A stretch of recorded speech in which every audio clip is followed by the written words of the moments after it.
WhatsApp को लेकर घमासान का दौर जारी है। इस बीच दिल्ली हाई कोर्ट ने व्हाट्सएप के खिलाफ दायर एक अर्जी पर सुनवाई करते हुए कहा है कि अगर आपकी निजता इस ऐप से प्रभावित हो रही है तो आप व्हाट्सएप को डिलीट कर दीजिए।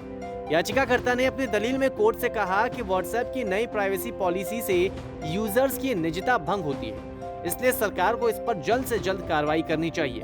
हाई कोर्ट ने इस मामले में किसी भी तरह का नोटिस जारी करने से इनकार करते हुए कहा है कि इस मामले में विस्तार से सुनवाई की जरूरत है। व्हाट्सएप की बात की जाए तो प्राइवेसी पॉलिसी को लेकर विवाद के बाद व्हाट्सएप कई बार सफाई दे चुका है कि इस ऐप का इस्तेमाल सुरक्षित है, हम किसी की प्राइवेसी में दखल नहीं देते। बावजूद इसके यूजर्स नाराज हैं और कई यूजर्स ने प्राइवेसी पॉलिसी के बदलाव के ऐलान के बाद से ही दूसरे ऐप का इस्तेमाल भी शुरू कर दिया है।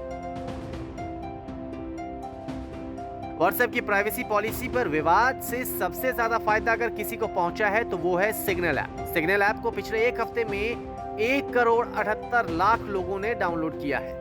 सिग्नल को भारत में भी खासा पसंद किया जा रहा है, जिसके बाद सिग्नल ऐप के सीईओ ब्रायन एक्टन ने कहा है कि सिग्नल ऐप भारत में कई भाषाओं में मैसेजिंग की सुविधा उपलब्ध कराएगा।